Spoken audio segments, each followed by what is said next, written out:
Welcome to Season 4 of Your Next Mission video podcast. Today we have a very special show. We'll be honoring and recognizing two surviving mothers whose sons made the ultimate sacrifice in the service to our country. We'll be right back. Welcome to Your Next Mission video podcast, where we tell the stories of those who have served in the past and those who are serving today.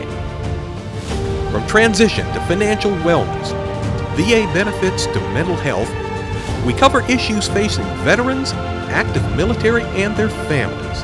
Now here's your host, the 12th Sergeant Major of the Army and co-founder of the American Freedom Foundation, Jack L. Tilley.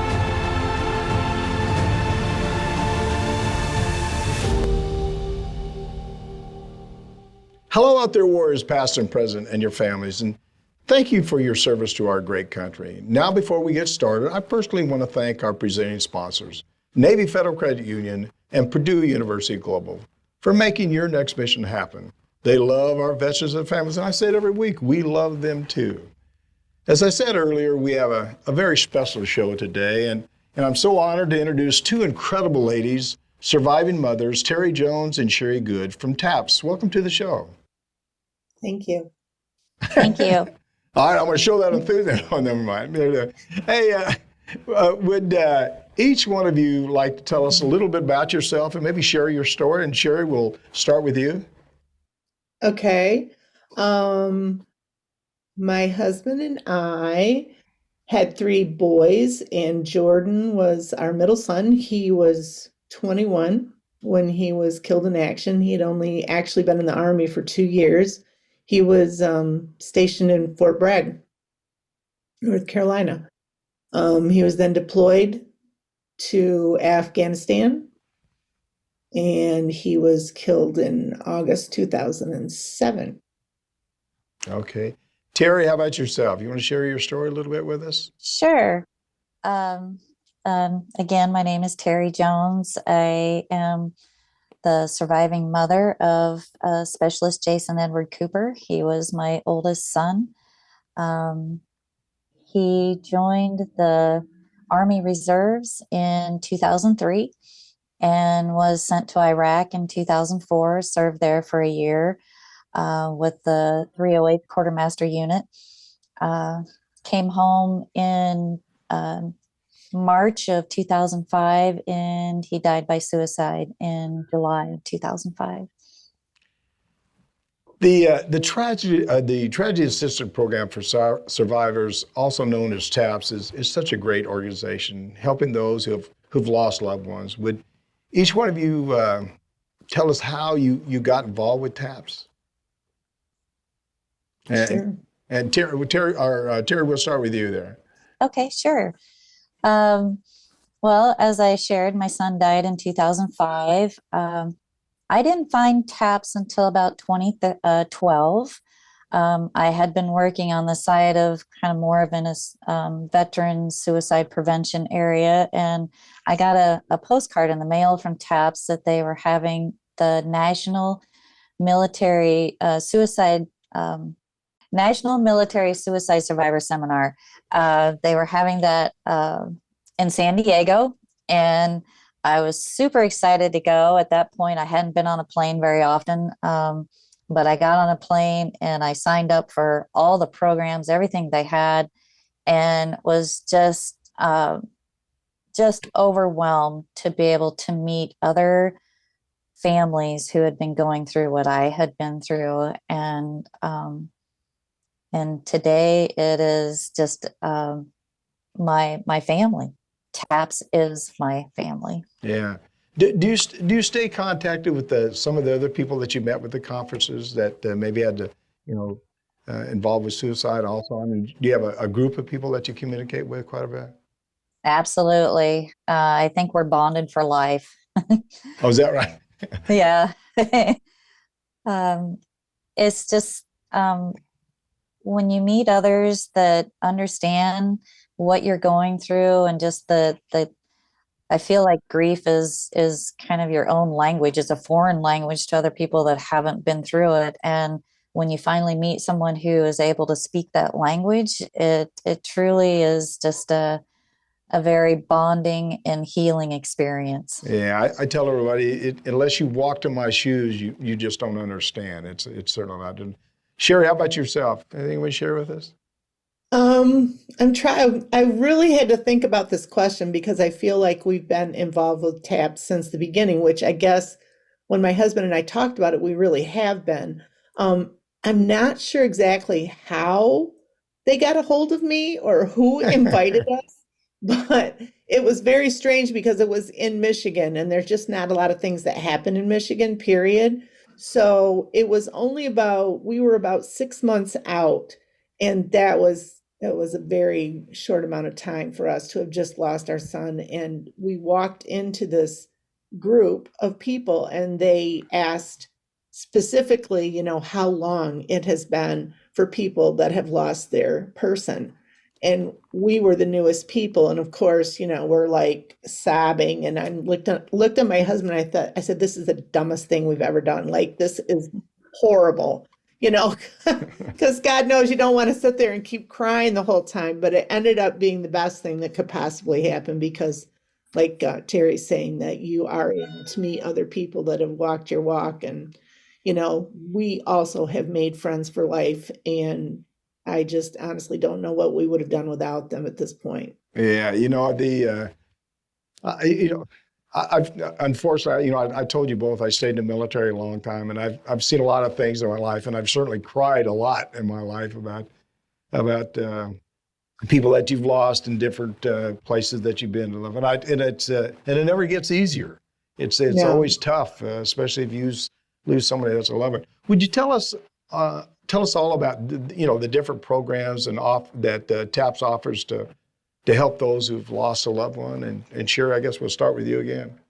I'm going to pass it off to Terry because she knows way more than I do. Okay, well, you guys are messing me up. Sheri and Terri, I get nothing. Sorry. All right, Terri, go ahead. I guess you're going to help Sheri, so okay. Sure. We have a lot of different ways that we can support survivors. And, to start off, we have our helpline that's available 24/7. So, it's there because grief doesn't stop at 3 a.m. in the morning. And so we are there for those that need us.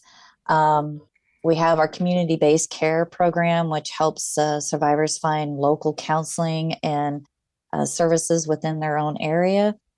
Our casework team, they're helping survivors with any of those benefit questions, or they're just needing support with finances, education, those different areas. Our seminars and events, that is a really important one. That's where we all come together. Survivors from all across the country, we come together, especially on Memorial Day.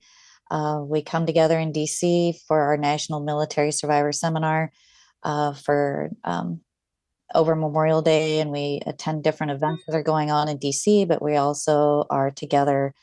Over 2,000 survivors come to that event. And we also have our young adults program. They get together and support each other as young adults. And another big area that is on our website is our online community. We have several different care groups that are meeting every month on our through our website, through Zoom. They're meeting as sharing groups, care groups. And then we also have care groups that are building throughout the country too, for in-person gatherings. So we have a lot of different things, and all of those things are listed on our website. Yeah. You said there's, on these conferences, you said there are about 2,000 people that show up at the conferences. Ooh, how often do you how often do you go to a conference like that? The National Military Survivor Seminar that's over Memorial Day, that's once a year. We're getting ready to, we've done it for 29 years now, so we're just getting ready to have our 29th one. Yeah. The other one that's just as large as our National Military Suicide Survivor Seminar that's in October, and that one can be just as large as the nationals that we have in DC.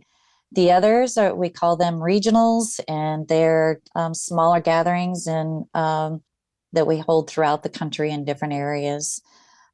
We also have maybe like a mom's retreat or a parents retreat. I think we're getting ready to have one in Montana for a parents retreat. So those are a little smaller, but our largest one by far is the National Military Survivor Seminar. You would think that the smaller groups are probably better because you're communicating better. Is that true or not true? I mean, you would think when you have 2,000 people, that's pretty large, and I'm sure you get a lot accomplished there. But when you have a small group, maybe 5 or 10 people or something like that, or even less, you would think you're a little personal. You can probably discuss issues a little bit deeper, I guess, as you get those together. Maybe, I don't know.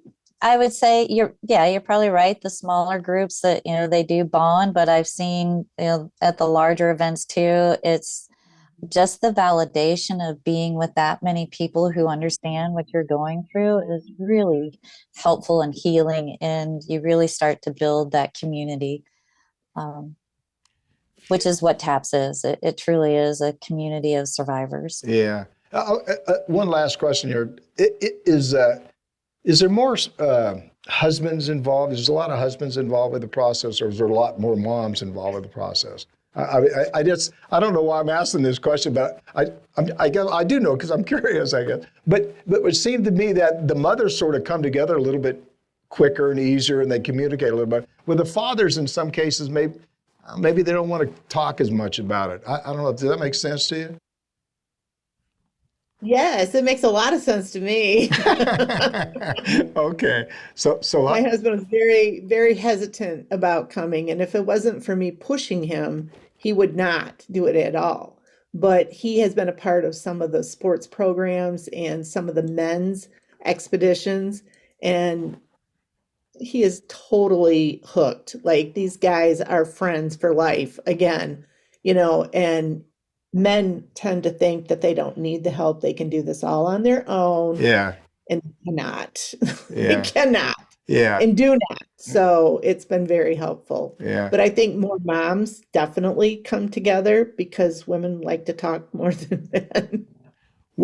Well, that's really a good point, because I think men have sometimes they don't want to show you that, they don't show their emotions as much. For sure. I've had post-traumatic stress for probably 30 plus years, and there's certain things that I talk about even today. I mean, we could hit on a word, it's something that'll make me tear up, and it's hard for me to get through. It doesn't mean that I'm weak. It just means that I show my emotions more. Do you want to answer that question too? I mean, do you have any comment about whether or not the spouses or the husbands get involved as much? On the survivor care team, we have 2 surviving dads that are reaching out to new surviving fathers. Mm-hmm. We also have a young male that's on our young adult team reaching out as well. And we found, and we have our men's programming, as Sheri was sharing. And we found that, if we give them their space to grieve, then they will take that opportunity. And especially when men are with men, they are able to grieve the way they need to. TAPS is just really honored to be able to provide that space for our male community to be able to grieve their losses. Yeah, I think the other thing is children. That's are children involved with the process? I'm sure they are. How are they involved in the process? Terri or Sheri? Sheri, do you want? Yeah, go ahead. Yeah, Sheri, do you want to talk about good grief? Back and forth. Sheri, Terri, I guess. Sheri, you want to answer that question? Are children involved? Yes. I forgot to mention this, so I probably should. We are raising our granddaughter. When our son was killed, she was 2.5 years old. So Mom really struggled. Mom was only 19 years old when this happened. Oh, so we kind of stepped in, and that's just how this has played out, which at the time it was very difficult because my youngest son was 16 and we were trying to get him through high school. Yeah. And so then I got a 2.5-year-old, and I'm like, wait a minute, I don't know what to do with this. I've already done this. So, Yeah. We that was one of the biggest reasons we got involved with TAPS as well, because they do have a children's program and they really cater to the kids. And so over the years, Amira has went every year to nationals. She's done several different programs for the kids and with the kids. And she's at the point now where this is her last year, because she's a senior. So she will graduate and she will now go back and serve as a mentor, which she's super excited about, which makes us very happy because that's her giving back and Yeah. she wants to do that. So that's very exciting. She also has a mentor that she is in contact with, and she has been phenomenal, absolutely phenomenal. She came for her 16th birthday. They talk on the phone all the time. I mean, it's just another level of support for her. Yeah. Yes, the kids' involvement is great. Terry, you want to add anything to that? No, our Good Grief Camp is really, really amazing. Our military mentors are volunteering to come in and support these kids throughout the weekend. So we're always looking for those, the active duty and veteran and reserve guard, to come in and spend the weekend with us, especially during nationals. My favorite is watching all these military mentors. They're walking around the weekend with they're wearing tutus because maybe their little Good Grief camper little girl wants him to wear a tutu, or they're carrying around the kids on their shoulders. Yeah. They just really, really enjoy being there for the kids. Yeah. And just from my point of view, because I don't have kids in Good Grief Camp, but my kids were too old by the time I was involved with TAPS. But from my point of view, just seeing that, it's just really heartwarming to see the love that happens between these mentors and the kids. I think when you talk about kids will ask other kids things they may not ask their parents, and they may not want to say to their parents, which I think is certainly pretty neat. We're going to take a quick break. We'll be right back. Hold that discussion. You guys are doing great. We're talking with Terri Jones and Sheri Goode from TAPS, and you're watching Your Next Mission video podcast with me, your host, Jack L. Tilley, 12th Sergeant Major of the Army. And don't forget, if you're enjoying this discussion, please like us. Click on that subscribe button below. To follow up, what have you learned from the work with TAPS? And Sheri, we'll start with you here. What have you learned from your work with TAPS? It's funny. My husband and I were talking about this last night, and as my granddaughter said, you're not a wordy person, Nani. That's what she calls me. And I'm like, thank you very much. But my biggest comeback moment to what I kept thinking about was to be a good listener. Yeah. I think so many times we're just wanting to talk about ourselves. We just want to, tell our story. And as somebody who has to be when you're a mentor, you have to be a good listener. It's not about you. It's about them. It's about listening to them. And that's my biggest takeaway, I guess. Yeah, I'm glad you said that, because I think when somebody has a problem or something, happens in their life, sometimes you just need to sit there and let them talk and let them get that information out. So, Terri, how about yourself? I think over the years, my work with TAPS is just knowing that you're not alone. Yeah. This type of loss, you can feel very alone. In our North American society, you're given 3 days off to go to a funeral, and you're expected to return to work like you're getting over a cold. And that's not, we live in this hurry up society, and that's not what grief is. And so being able to grieve at your own pace and your own way is really what TAPS has taught me, that everybody has the need to be able to express their grief and to be heard and validated.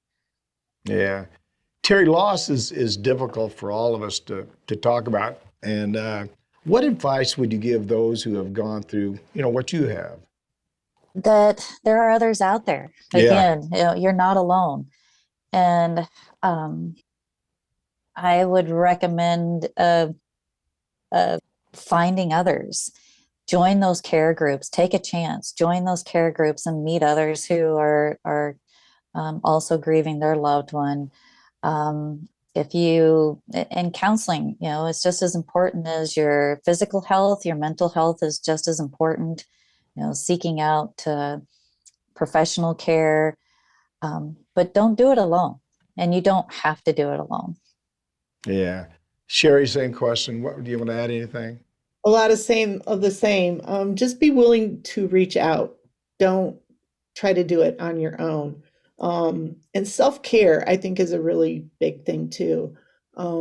Whether it be getting a pedicure, whether it be getting a massage, whether it be getting professional help, whatever it is that you need, do it, because you're important during this time. And I think we tend to neglect ourselves and push everything under the carpet and try to go on, and that doesn't work like that. It will catch up with you. No, you can't ignore it.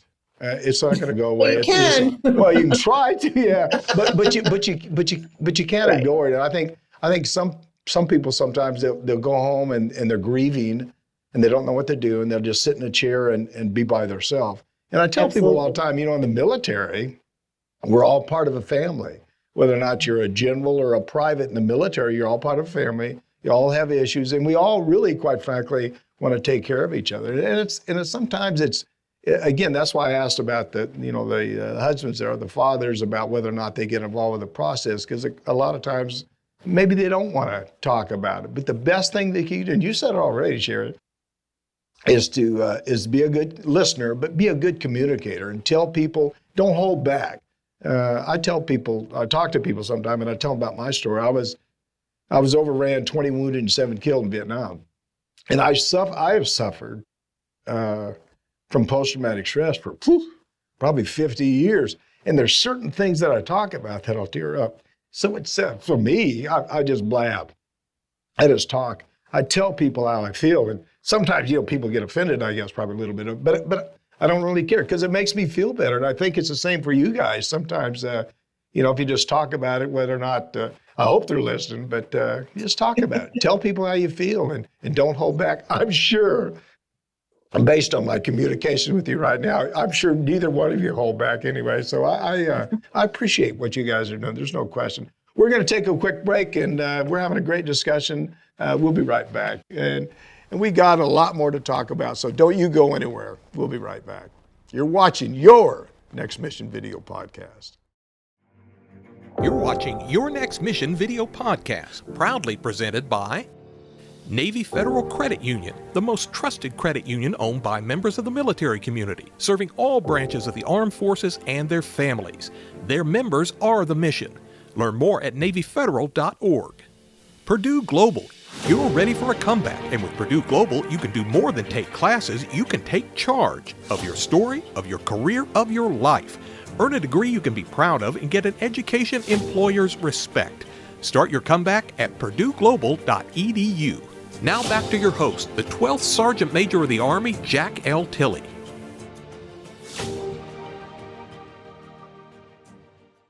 Welcome back. We're blessed to be here today with surviving mothers, Terri Jones and Sheri Goode from TAPS.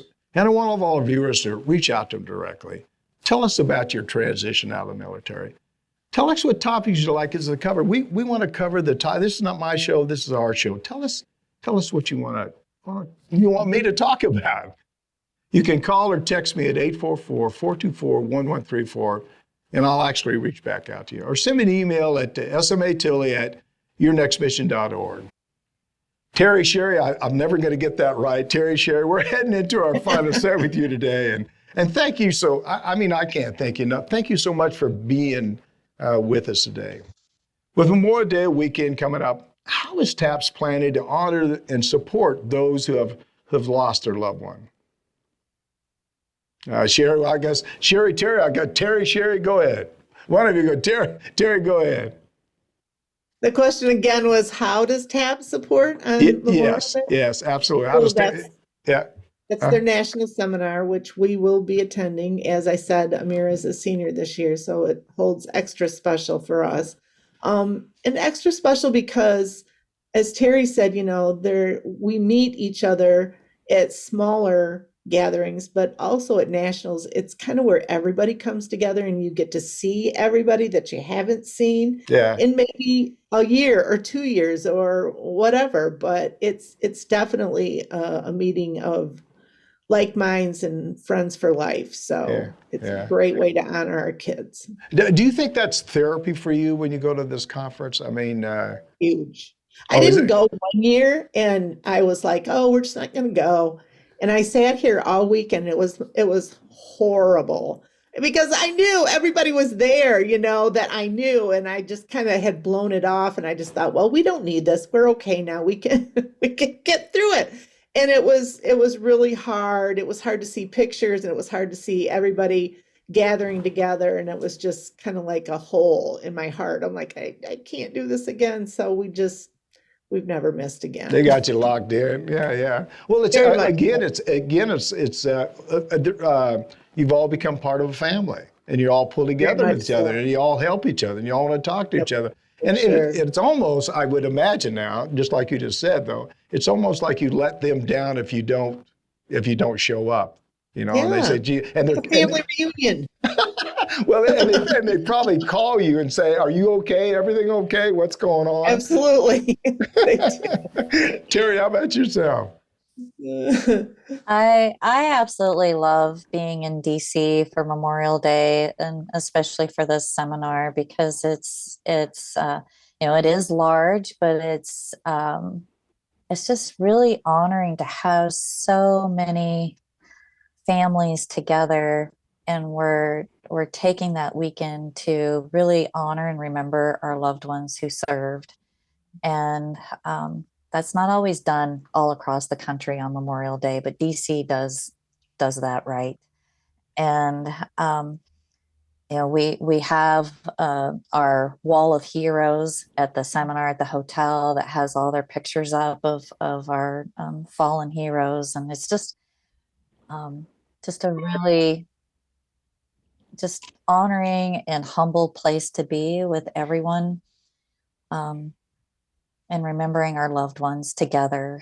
And I think that's what just really bonds us, is that we all know that grief and that love all in the same space, if that makes sense. Yeah, yeah, it does. And excuse me. So yeah, I'm getting a little emotional about it, but I've been to, I think this will be my 11th one this year. But it's still just as amazing to be there from one year to the next. Yeah. I'm hopefully, if you don't want to answer this question, I know you went through depression, and when all this happens, uh, I don't know if you ever get out of that, do you? I mean, do you continue to think about it? My wife one day we was talking about something, I can't remember what it was, and it's almost like it happened yesterday.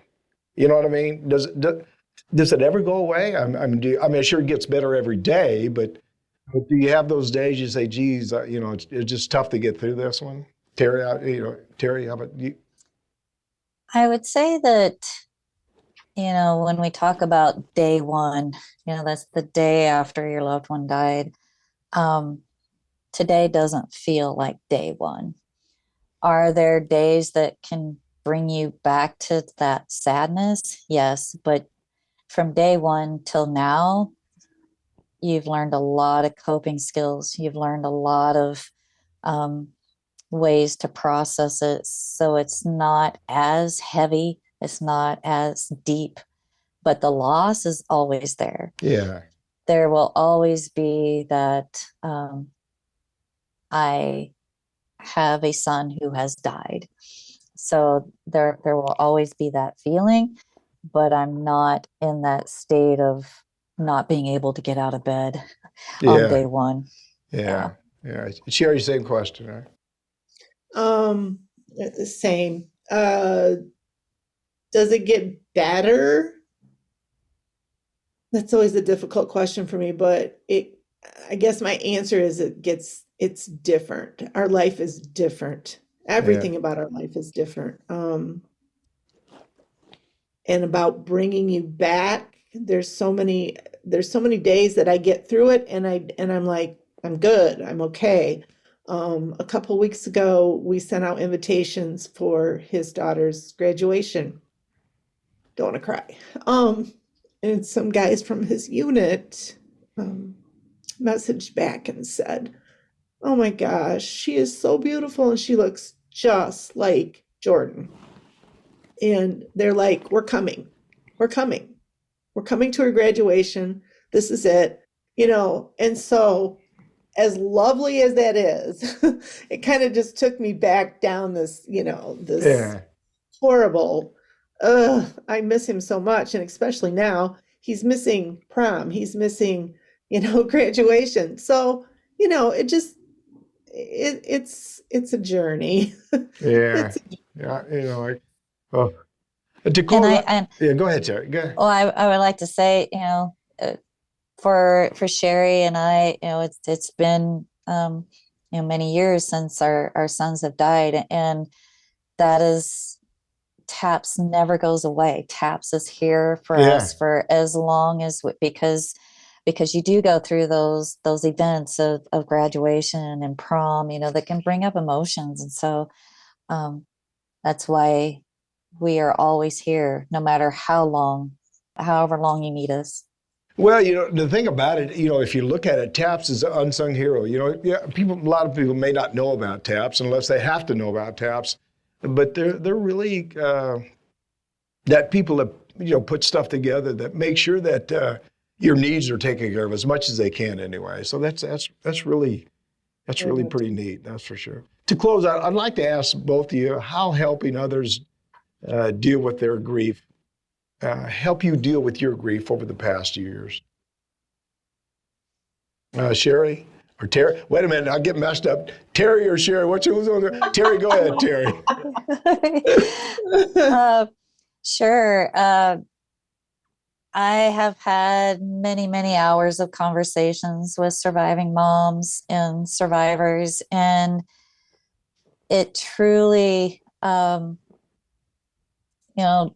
you can think that you've done all the work that you possibly could on your own grief, but there's always those conversations that you have with others that help you process maybe just a little bit more of your own grief. And so it truly is that we're walking together. Some of us may be many years out, some of us may be brand new, but we're truly walking together and supporting each other. And as Sheri said it in the beginning, I don't know where I would be without TAPS, and I can echo that and say that I feel the same. Yeah. Okay. Sheri, how about yourself?